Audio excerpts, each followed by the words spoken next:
before this one proper, he told me that there are some things that he would share, and he's hoping that we will not cry.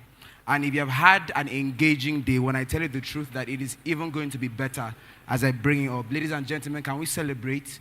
Clap our hands as I bring up to the stage Mr. Harry Zahavi. Please clap until he comes. Maybe I tell you now.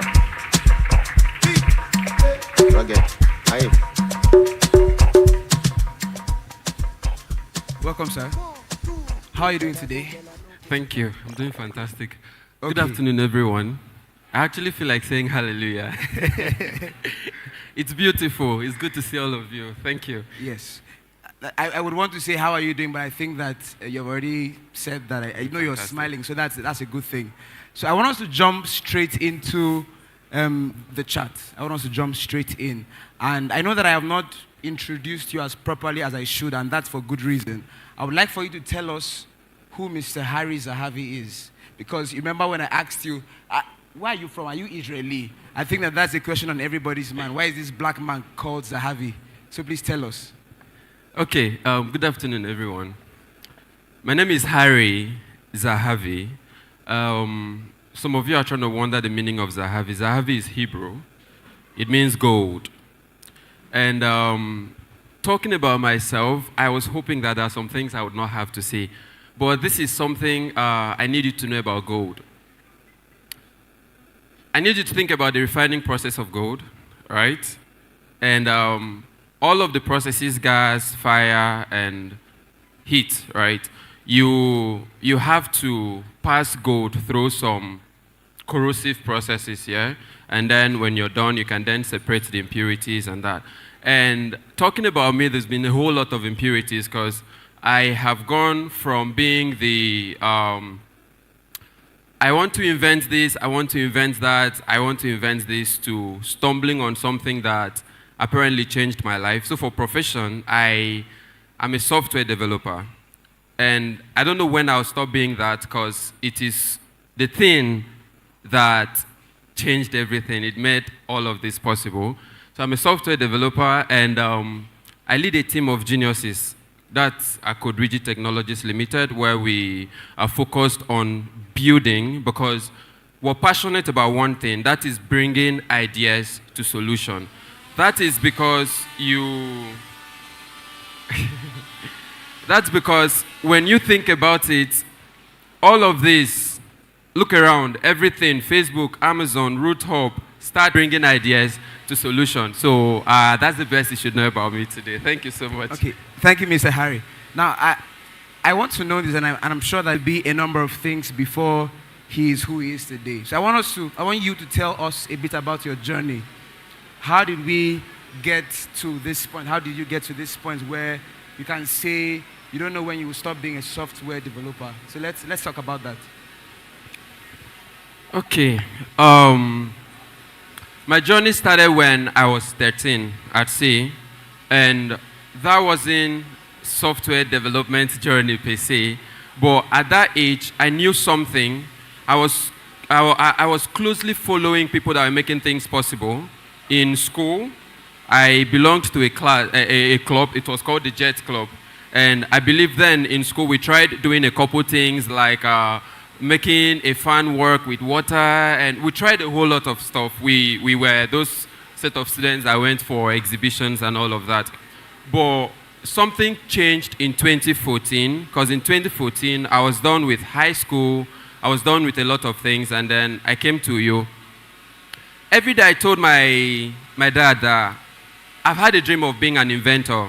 Yeah, that's the word that was very frequent. I want to invent something. I want to do something. I want to be Einstein. I want to be Thomas Edison and all of those set of people. But first thing that happened was failure because I had admission to do software engineering, Benin Republic. And the first thing that happened to me was that I had E8 in chemistry. Now I need you to know something, and I need you to pick really key out. In SS1, I was doing very well in chemistry. My school gave these awards, best in this subject, best in this subject. And my subjects were chemistry, physics, and mathematics, right? But something happened in SS2, we just got in. I started missing classes. I didn't copy notes. I don't want to go into the story and all of that. But fast forward to when we're out of school, I was a stubborn kid. That stubborn kid that would sit in front of the class while we were writing the exams, because you shouldn't call my name and I would not call yours. And I didn't like to cooperate much. But I lost the admission. After losing the admission, I didn't know what else to do. So the fastest thing to do, the most logical thing was apply for UNIO, right? So I took JAMB. I got admission in UNIO. Elect. There are some places I show up and I see the elect boys, right? And we have fun. Like my convocation, it was fun.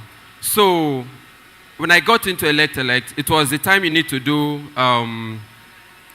do JAM, and then you do aptitude test, right? And then you start school. After starting school, you need to do the screening a couple weeks later. So a couple weeks in elect, I was screened out, right? And I can't do elect without chemistry. Yeah. And even though you had done NECO and all of that, it wasn't really just possible to mix them all up together. So I tried other courses. I went to psychology. I was told that they don't take rejects, right? I went to architecture. Architecture said I was a weak student. I went to several other departments like that, and two things really happened. When I walked into library science and information technology, I would connect all of the stories as fast as I can, so it makes a whole lot of sense. We are very eager for that. So the moment I walked into the HOD, she was like, "What are you here today?" I'm like, "Yeah, this is a rejection form. I'm here to." "Oh, why am I signing?" She signed, and I didn't even know what to tell her, if it was the right thing and all of that. So she signed, but I was really reluctant to get on. Very terrible. Most people can't read. So the first thing that happened to me in school, a whole lot of people see, but for me, school is about a journey. The first thing that happened to me was a lecturer that allowed me to use a laptop in class, right? But then, fast forward to before I got admission, I had to go learn how to do laptop repairs. I almost forgot this. I have the certificate, laptop hardware engineer, computer hardware engineer and all of that, laptops and phones. So my first laptop, I actually got it because I met a man I fixed a phone for. He took me to the company, I fixed the laptop in the company, and they got me a laptop. That's how I had my first laptop. And that was a dream, these phones. One day I had a challenge. And the challenge was installing Windows 7, the dead Windows 7, on a Chromebook. That's relatively almost impossible. Then it was impossible then. So I had to Google, how do I fix this up? When I Googled, I saw learn to design a website for free. I was like, wait. For a moment, that was my defining moment. So these things are actually designed. Like for the first time in my life, it occurred to me that these things were designed. At the time, I did not get that laptop. So I clicked on the link. I didn't really know how to practice. I had a notebook. I kept that notebook till about 2021. Because on that notebook, I wrote with red, blue, and black pen. That's how I wrote my first set of codes. And fast forward to when I got into school. School didn't make so much sense to me. It did not make so much sense. So I spent nights, because the laptop I got was plug and play, and you could not really use it then. So I had to stay at night class after night class, and a whole lot of things happened, plenty story. At a point, my accommodation was cancelled because I wasn't sleeping at home. Story for another day. But it was in school that lecturer taught me all he had to teach me. He taught me life. My classmates learned, no offense to anyone, learned the course, right? And he taught us life. We were like 4 or 5 boys. I could mention the names and you'd be screaming. In blessed memory, Dr. Henry Okon did lay the foundation for us. And all of us, we somehow are running brands here in the city and we're doing really fun. So, admitting me, I met the lecturer, and then I met Tony.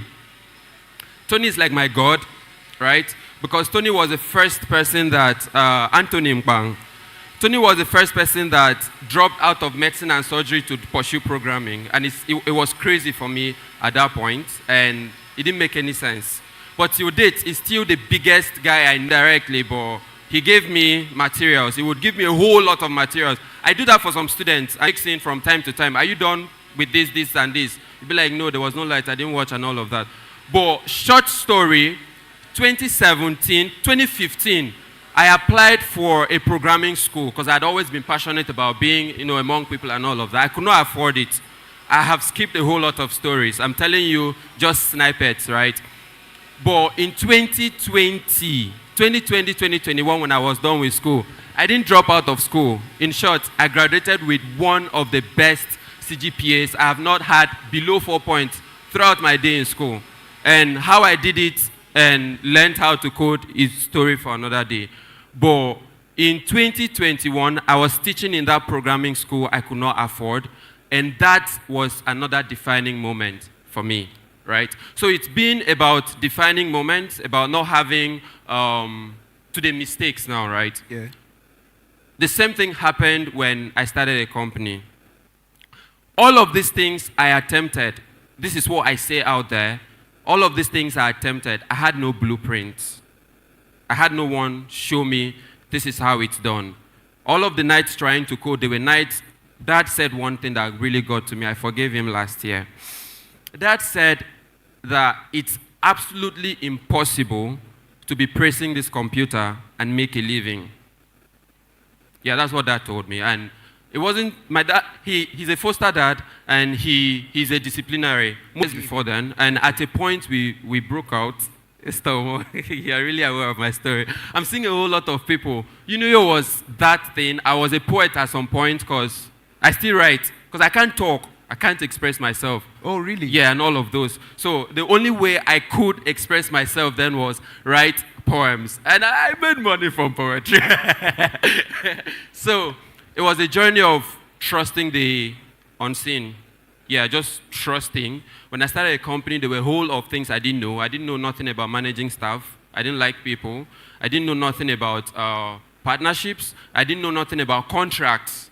Yeah, that is the part that wears me out now because you don't have enough time to code and review contracts and partnerships and all of that. It's becoming and all of that. So I believe you should just start because a couple months, a year after launching a company and learning everything, like December I spent learning, you just wake up and see that you are where you dreamt you wanted to be. And it's so possible. If you know me, there are 2 words. It works. So I tried to be as fast as I could be. Thank you so much. I hope I answered your question. Thank you. Thank you. Can we celebrate Ms. Harry? Thank you. If I followed your story, especially where you said that you started out not having any blueprint, what that would indicate for me is that there is so much you had to do to learn, practice, and all of that. I did 2 jobs in school. 2 jobs. Thank you for that. Now, I think that for me, what that indicates to me is how much you had to do. And I think that anybody who is building something today, one of the things that we tend to forget is that we are humans. And before we became builders, we had a family, and we still do have a family. So I need to ask you this question, and I would like for you to be as personable with us as you can be. How do you manage that? I hope you remember that when we stepped out to have a chat, Mom called. So I'd like to know how you manage work, it's so much, and how you manage other parts of your life. Okay, work-life balance. It's a journey, right? I'm currently in that phase where I need to go to work Monday to Friday, Saturday, right? And then I'm currently, the first child, you have to, this month I had to decide what I think my last born should do, right? So this is what I try to do. I just tell people, this is the time to call me. Like when my mom called, I was like, what is it? Because I told her, you don't call me between these hours. It has to be really urgent. So no non-work calls when I'm working. That works for me. But then the little time I have to spend with my friends, with my people, doing the things I do other than work, either playing the guitar or singing, I just have fun with it. When I show up and I spend time with my mom, whether it was 2 or 3 hours, they really appreciate it because I try to bond. I've come to believe I'm a people's person now. So I'm guessing that what you're doing, what you say you do is you try to section, because boundaries. Okay, boundaries. You give time for what deserves time. And you also prioritize, I would guess. Yes, you have to prioritize. Even when you show up at the office, early days when I started having staff, you show up and staff would have a whole lot of things to show you. Boss this, boss that. And one of the things that helped me in that scenario was, okay, I'm coming to work by 9. Once I'm at the office, give me a couple minutes. From this time to this time, everyone that has all of the issues, you can bring them down, right? Or some of the things I need to review, you can send them a night before and all of that. So I feel like it's just make good use of what I call savers. This is something really practical in my journey, and I'm going to say this. A couple years ago, that's because we perhaps don't have enough time. A couple years ago, a study was done, and it was a study on 199 old persons who were on their dying beds and ready to die, preparing to die, basically. And they were asked one question.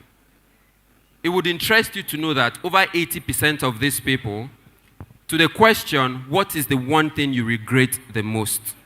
Over 80% of them regretted not the things they did.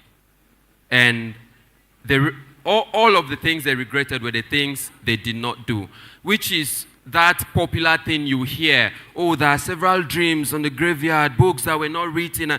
The truth is, right now, those stories are still very true.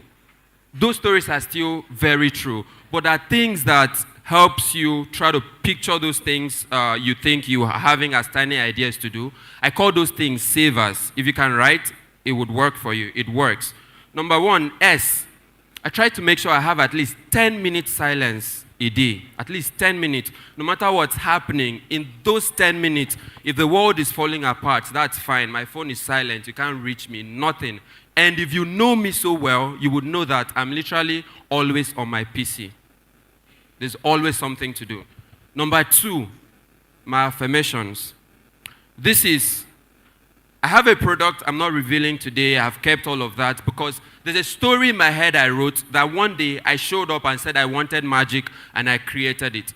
The MVP we're currently running is being used by major brands already, like major brands, the likes of Chop and Chill, Vibes Band, and all of that, leave them. And the solution that I'm using is just a snippet of what we want to do. And I go around, I see things, I just tell my team, don't worry, we're coming. Because somehow I saw a future I didn't know how to interpret to my mom, my dad, my friends. There are times you get to fall out. But whenever I do my affirmations, that's A. I try to figure out the things I want to do, why I want to do it, and what I want to be, why I want to be that, and what I'm committed to doing to achieving that. And even though I do it once a day, I recommend 3 doses a day. Even though I want to do it once a day, whenever I'm doing my affirmations, I see where I came from, where I am, and how just close I am to where I want to be. The next is visualization. Once I'm done taking my affirmations, I just 10 minutes, see the future, see what you want.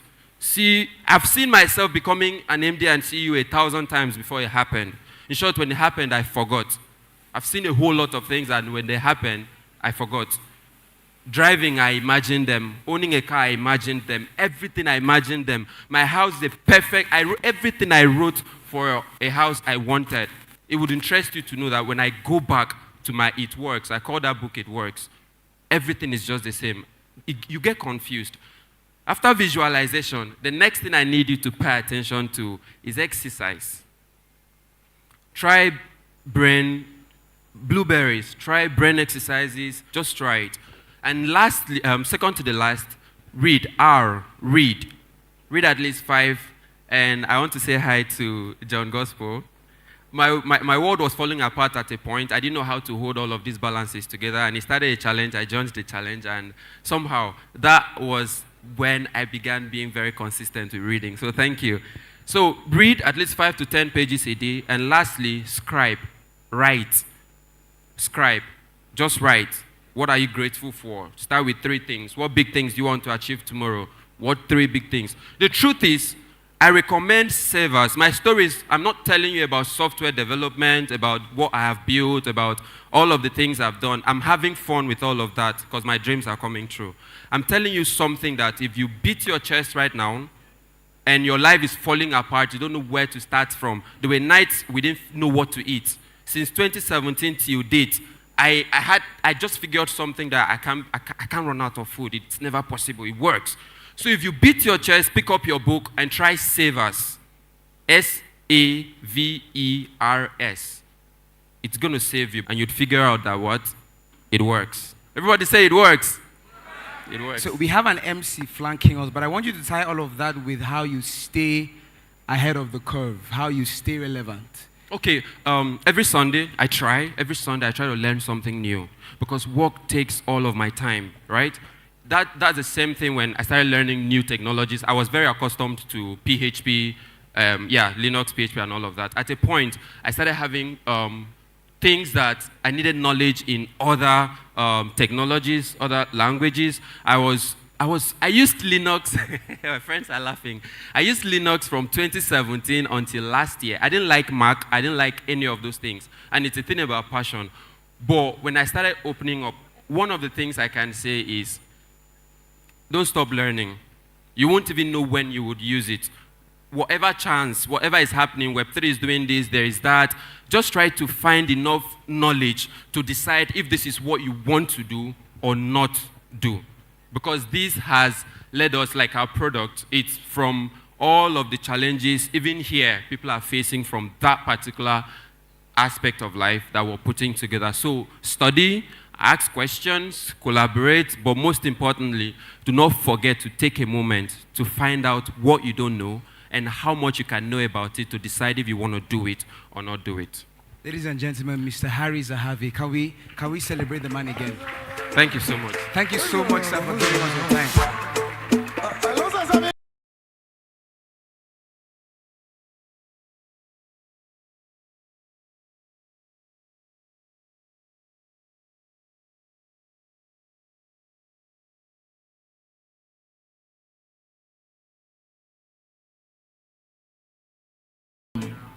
To the main event of today.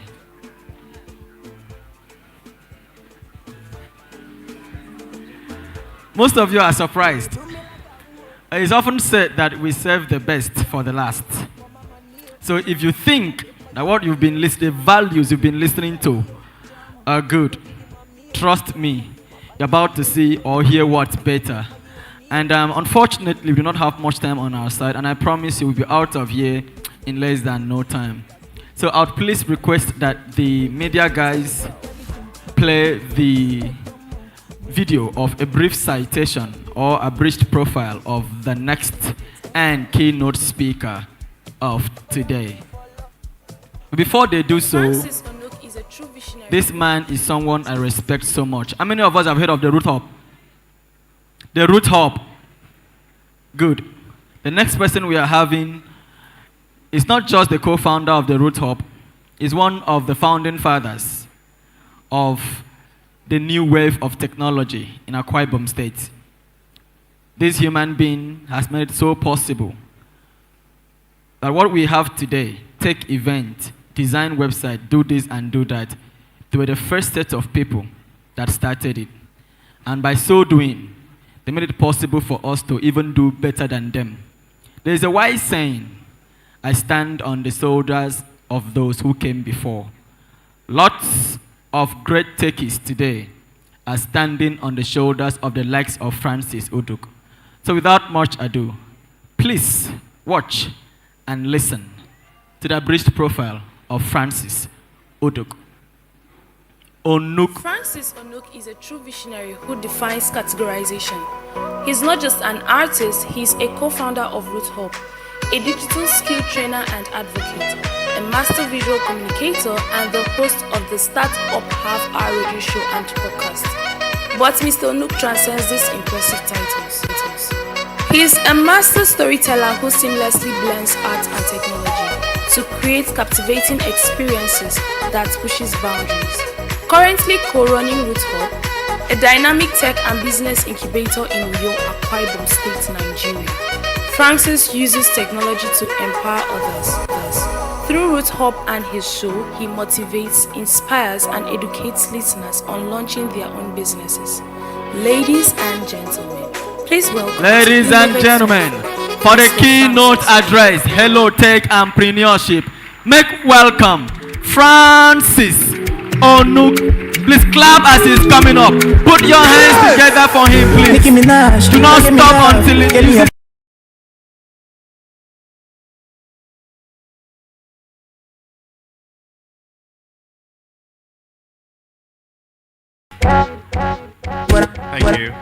Thank you. Good afternoon, everybody. Good afternoon, everybody. All right, so I want to start with a story. I want to go completely off Hot Friday. A young man was called upon to go draw something for someone. And he was at Yaba, just outside of the University of Lagos, begging for 500 naira to spend the weekend with. And he had to go to Ikeja, to an advertising firm, to actually work there. And so he got the 500 naira, rushed down there, and he was told to draw something that was printed from the internet.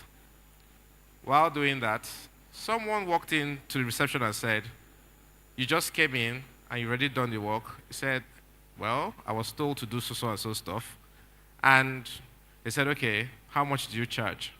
From begging for 500 naira, he left that place with 60,000 naira. That young man is me. I was always drawing. I was drawing for fun. I love drawing. I decided to do what we call animation, but I found out that there was no school in Nigeria offering animation at all. The major route to that was to become, or either you go study fine art or visual art. And I chose visual art at the University of Lagos.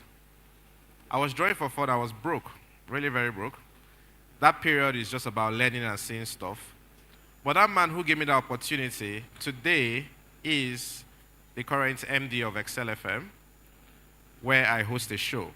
Now, why did I start with that story? It goes to show you that relationship matters in everything that we do, right? Now, as an artist, how did I get into tech? I don't know if the slides are working. I came prepared. The title for today, what I'm saying is from 0 to 1. I'm not saying from 0 to hero, but from 0 to what? 1. So let's move on. The next slide is draw, practice your drawing. If you were born in the 80s, grew up in the 90s, you used to watch Superman, all of them old cartoons. How many of you used to watch that? NTA, right? Great. There used to be one, and he used to do a break called draw. That's what he says, and then he would teach us how to draw. He's one person who spiked that interest for me for drawing. And I was drawing, but I was not making money from the drawing. So many of us here can think of going into tech and say, I've been learning coding, I've been doing this, I've been doing that, but I'm not making money from that. The idea is for you to keep doing, keep drawing, keep preparing yourself until opportunity comes. That day, the opportunity came by someone seeing me, who has seen me draw, and recommending me to somebody who needed my drawing, right? So keep drawing, keep doing, keep at it every day, and then we'll see where that can take you to. The next slide. Tech meets art. How did I meet tech, or how did tech meet art? Year 2, I started working from my year 1 in school in advertising agencies, and by year 2, we were quite proficient with the use of Photoshop. Back then, Micromedia Dreamweaver, and then CorelDRAW, PageMaker, InDesign, and all of that. Now, I found out that these things came easy to me, but a lot of other people did not know how to use these things. I learned on my own. There was nothing like a computer school. It was practically self-taught, right? But the thing is, art and tech are the same. We just tend to always give some level of distinction to it. In secondary school, in St. Greg's, Lagos, I wanted to do art, but of course, they will make it look like if you're doing art, you're an olodo. You're only the very good guys who go to sciences and be forming FECOs. Am I correct? So we all jumped science, that's the truth. While my brother was passing, physics and all the other ones was not for me. Because once we're in class, my own idea is always to be dreaming, writing stories in my head and drawing. While his was to read. So while my brother was doing well, I was flunking. So people could not understand how a set of twins can be very, very opposite. And the truth was, I was particularly interested in what? Art. But guess what? At the beginning of 2000, I was about to finish school then. Internet came, and that was MTN, right? And so there was this rave for having an email address, Yahoo Mail, Hotmail. And then we wanted to get one. And we said one of the fastest ways for us to get one is to go to a cyber cafe and try yourself out. So I and my friends will save up money from Monday, and then on Friday, since we close by 1 o'clock, we'll take a bus from the island, my school was on the island, to Yaba to go and do what? Sit down in a cafe. And on that fateful day, they were having a physics practical at school. Where was I? At the cyber cafe. Doing what? Pressing anything that happens, we'll learn from the next person. If the system goes off, we carry our chair and move to the next system, right? Step back in school. That's another distance from Yaba back to where? The island. Thankfully, my brother helped me do it. I didn't say that outside though. He helped me do it, and when I got in, he shouted on me and said, how would you practical, which is something that you needed to get to go in for this? I'm like, that was so much more for the love of what? Technology skills. Along the line, I fell in love passionately, not just with tech, more with art, but what tech can do for art.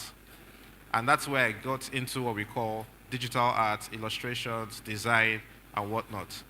By the time I had grown career, and I said, what else can I do? I found it very easy teaching other people. And so the idea for the Root Up came in while my brother was in New York and I was in Lagos.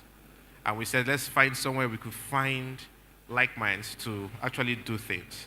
Next slide, please. After this love affair with tech and art, I found out that everything we do in life is about solving problems. Whether you are coding, you're not coding to build the best website, the best user experience for whoever wants to use it. There is no competition between two coders or you. So whether you are in the Web3 community, cryptocurrency, all of these emerging new industries, you have to find a problem to solve. And if you don't do that, man, your money problems will be not solved. I hope you understand that. Next slide, please. The next one, please. Media. Is it hanging? All right, so I'll just go on. In conclusion, start with nothing. While I was learning how to design, I did not have a laptop for the first 5 years of my career. No laptop. I was telling some of our students the other day how I was arrested because of a laptop. I borrowed a laptop. My boss said I should design something, and of course it was towards the weekend. So I asked if I could carry the laptop home. He did as we did here, so I carried it home. On Monday morning, see police, see me, I stole the laptop. And I was so embarrassed that day, and I said, in my life, going forward, a laptop will not be a problem for any other person. And that is why, at the Hub, we've tried to see how we can solve issues for people for laptops. Because I was so embarrassed for someone to say, I stole a laptop. Now, when I say start with nothing, I mean your mobile phones. You can start with that. You can design with that. You can code with your small phones. You can do marketing with your mobile phones. We just need to always guarantee and tell ourselves that we need the latest technological tools to make things happen. That's a lie. You can start solving problems with a piece of paper. By what? Drawing. Drawing every time. So when you draw, you're putting down your ideas on paper. It helps relieve or reduces the amount of time you spend to solve that problem. Next thing, grow into something or grow with something.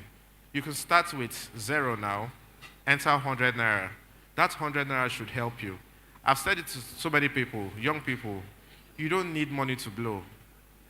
People always think they need money to blow, but there's several other factors you need, not just money. What is money? It's just an aspect of what? Currency. You need relationship. You need exposure. You need community, just like you're here. It helps you grow. One of the things I told you about the relationship thing, my boss then, when I was leaving Lagos to come to you to start the Root Up, everybody said I was mad, I was crazy, I was stupid. How do you leave a place where you have so much opportunities to go to a place that does not have? But I knew that I was going back to my roots, hence the name Root Hub, right? I needed to let more persons see that there are other possibilities and opportunities in this sector. So I came back. My boss told me I was mad. And along the line, 5 years later, guess who came calling in Akwa Ibom? My boss. Decided to give up his own businesses in Lagos and make that move to do what? Come down to Uyo. And he started Excel 106.9 FM. And he walked up to me and said, I want people to hear your story. I want you to give advice. Come in and create this show. Today, I'm just coming from there. I finished the show. By April 8th, it's going to be 5 years of talking and sharing advice. He has helped me understand relationship matters, right? If I had burnt that bridge, possibly today I might not have had the opportunity. So young people, it is not everything you do gra-gra for. It's not everything you fight for and burn bridges. Nobody knows tomorrow. We keep hearing that, right? But the day tomorrow comes could be your today. Whoever is going to feature in your tomorrow could have been in your yesterday.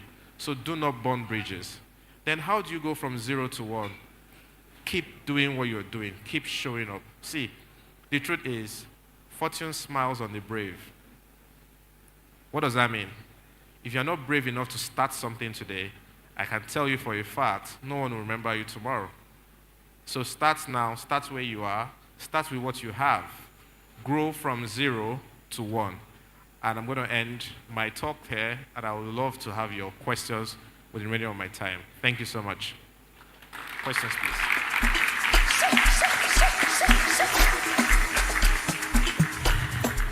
Yes, thank you very much. That was for Noah Fred. Yes, that was for Noah Fred. So you're not going to clap for Francis Onuk. 2,000 people cannot be clapping for Francis Onuk, and it looks as if just one person is clapping. Please put your hands together. If you know what it means to start tech and be consistent for over 20 years, please put your hands together. If you know what it means to look up to no one, no mentor, no boss, nobody's motivating you, just you and yourself, put your hands together. If you know what it means to also teach others so that they will not pass through the sufferings that you pass through, please put your hands together for him. There's a saying that 1,000 days of personal adventure cannot be compared to 1 day with the Grandmaster. So these are guys that did 1,000 days of personal adventure, trying to find out what works. And then they are willing to share all of that in just a few minutes. Thank you so very much, Mr. Francis Onuk. I'd like to take just 2 questions. Yes, the guy behind. Then this time around. Okay. Please hold on, please. Sorry. Can we have a question from a lady? Yes, Where? yes. Please come. Where? Please come. Okay, amazing. Please come to me. Thank you. Good afternoon, sir. Good afternoon, everyone. I'm Joseph Bassi, and I have this question. So, you said when you started drawing, you were like, there is a certain day you were asking for 500, and that same day you were able to secure a deal of 60,000. So the question I have is that, how did you do it? How were you able to come up with a 60,000? Because, okay, for instance, I think someone like a software designer, a software developer, anyone, having to beg for 500 and then you're coming to meet a deal and you're asked for a pricing, the first thing will come to your head is going with a price that would be very, very favorable and something you're sure the person can pay. So how did you sum up courage to demand for so much when some hours back you were asking for 500 now? Question number 1. I would like to take 3 questions. There was a Come to me, please. Thank you. Hi, good afternoon. My name is King Mesa. I want to ask, for the sake of entrepreneurs, to say I am a student of the Computer Science Department at Akwa Ibom State University. Now, for the past 5 years, I have been a self-taught entrepreneur. And my parents, to be precise, never really bought the idea of visual art. So that took me into computer science. But over the years, I've learned around 15 skill sets, ranging from cinematography to marketing and the rest. And so my question goes thus. I run a little podcast on Spotify. It's called The Chronicles of an Entrepreneur. And there are times where, you feel like everything you are doing doesn't just add up. At this point, being in the position that you've been before and being in the room of entrepreneurs and startup, what do you do when your effort is low? When you feel like every single thing you've been pushing for is not actually working? I need to know it from a leader's perspective. Thank you. And then the last lady.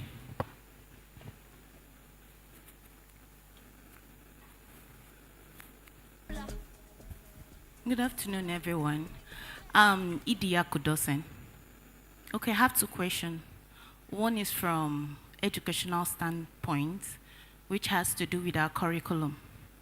And I know that leaders like you have spearheaded a lot of things.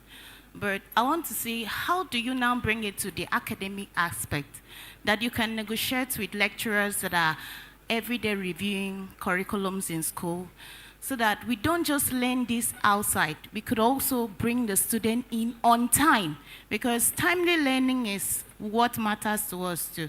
So what are those innovations in place to actually put education, to actually align education, that's the educational curriculum, with what is happening currently, so that we could stay updated, not outdated? That's one. Then secondly, you're coming from, and it's from a state that actually had a little, I'm not saying that people were not learning, but people are appreciating what it means to have a startup in technological form in Akwa Ibom State. So I want to know, what was your financial challenges, and how was your relationship in terms of the local community in order to bring these ideas together and package people too? Thank you. All right, thank you. I'll take from the first one. He talked about how I came about with the pricing. So the truth is, I even saw the boss today. When I walked in and he asked me how much I charge, I told him truthfully, honestly, I don't know. And he said, oh, you don't know? I said, no, this is the first time I'm doing this. So he said, here we pay 20,000 naira per illustration. And in my mind, I was like, okay, I did only one, so I'll get 20K. So the guy now says, can you do more? I said, yes, but I didn't come with my stuff. And he said, can you buy it anywhere around? He gave me money to go buy. I came back and I did more. So I ended up doing, I think about 4 of them or so. 3 were used, only 1 was rejected. And when it was time for him to pay, he asked me my name. So I said, my name is Francis Onuk. So he said, Olu. I said, no, Onuk. And next thing he said, I never knew he was even from Akwa Ibom. Next thing he said was, who is your father? And I mentioned my father's name, and he was like, it's a lie, call your father, which I did. And he spoke to my dad, and my dad was asking me how I got to his office and all of those things. And me, I was thinking of the money, truthfully. I was already thinking of the money. It was a Friday. As a Lagos boy, and I know what Friday is, you have to have enough money to actually shaye that weekend. So I was thinking of, okay, 20K. I've already planned how we're going to spend, me and my guys.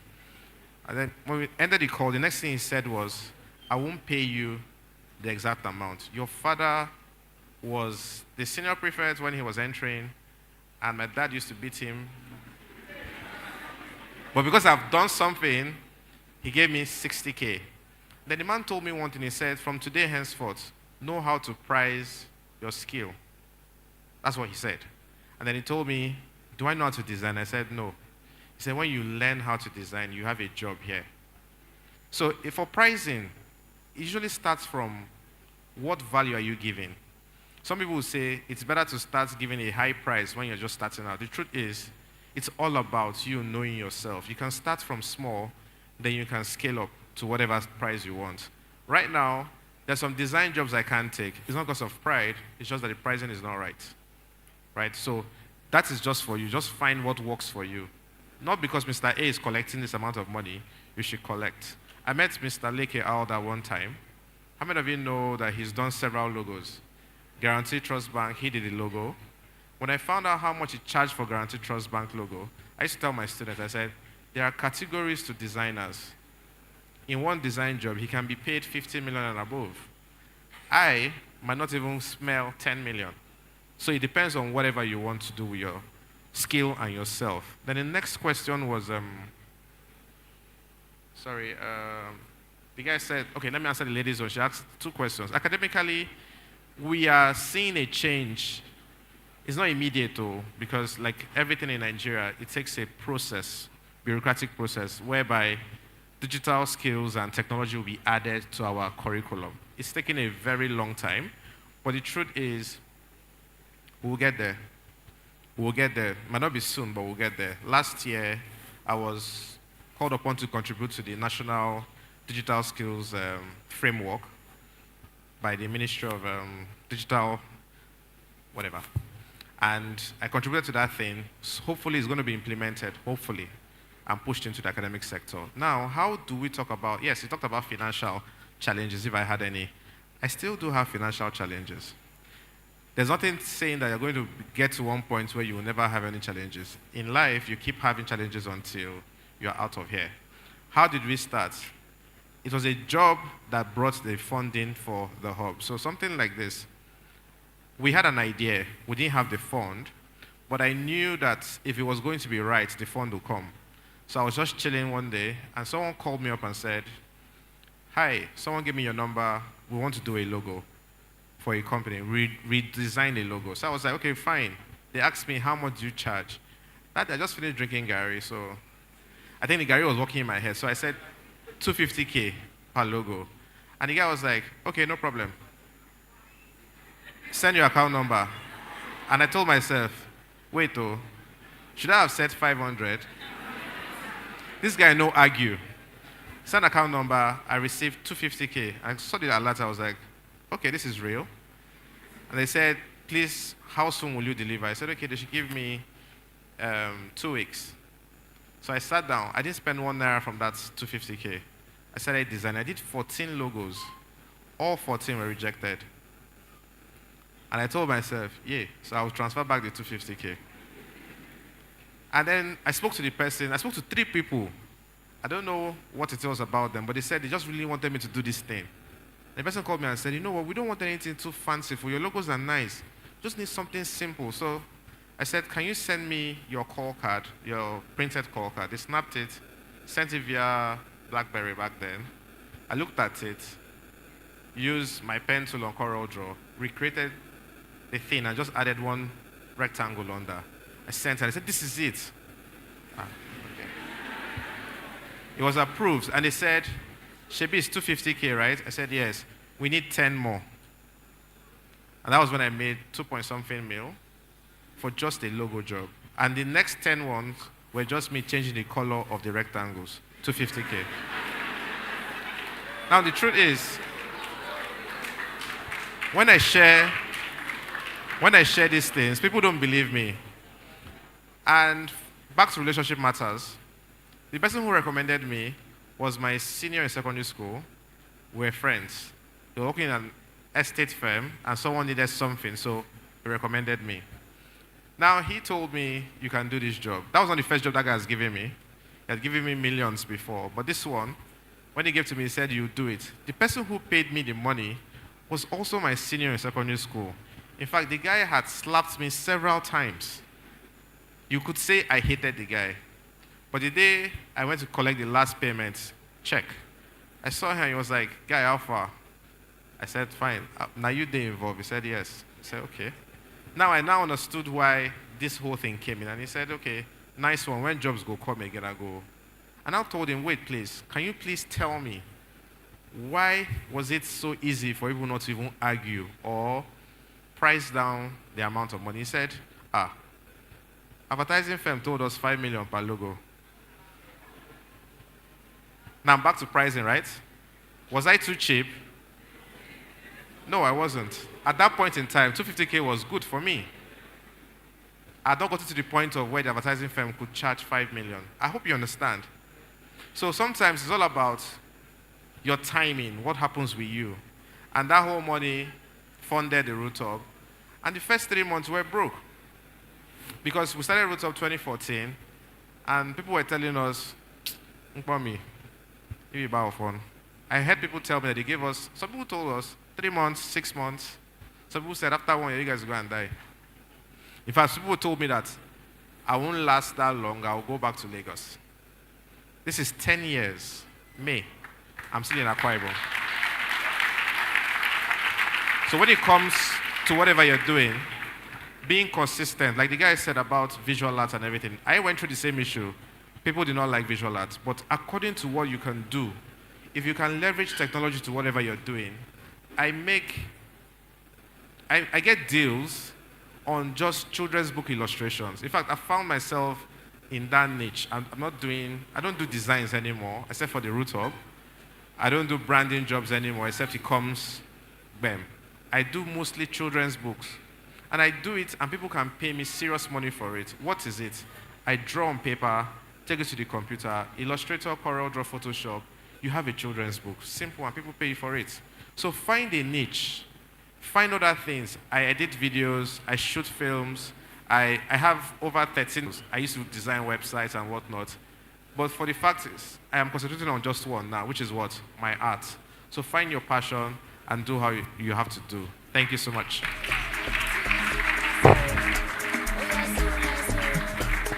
All right, ladies and gentlemen, please, the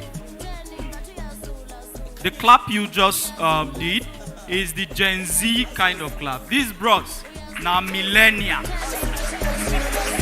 Clap well. Don't be even millennial. Now millennia. It's okay. Ladies and gentlemen, DJ, thank you. Ladies and gentlemen, I want to say this. When you have the privilege to listen to people who have done it before time, I would say before time, because he said that he got his first job using a BlackBerry phone. Am I correct, sir? Okay. BlackBerry. How many of us use BlackBerry here? If you lie,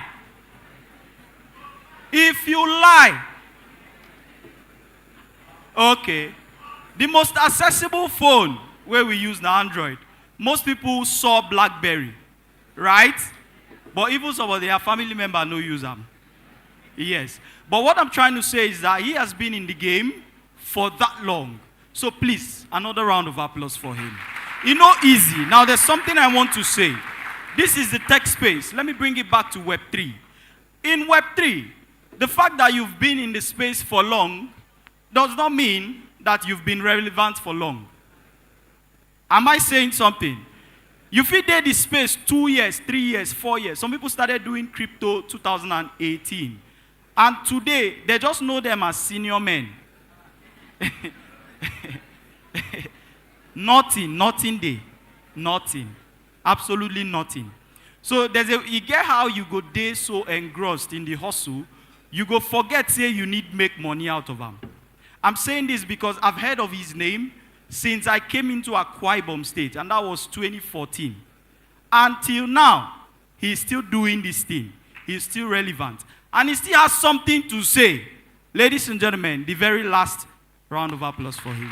Thank you so much for being here, sir. I truly appreciate your presence. Ladies and gentlemen, I would leave the stage to my MC, or rather my co-MC, to introduce the next item of event. I think he meant to say his younger brother. He forgot. My brother, this thing we go fight. Some people don't ask me my age. Is your baby way thick like this? Ladies, so briefly, we are going to win some prizes. You know, this event is power-packed, and it would be out of place, so possible, for us to go back home today better, and not just better. To be able to do that, there's a series of tasks you have to perform. I believe the media guys are projecting that now for all of us to see. Airdrop, you just need to fill form. How many of them are collect that time? Solana, BSC before they start to drop shit coins. How many of you got airdrop that time? Now, to get airdrop now, you go do KYC, you go engage for Discord, you go collect role, you go show say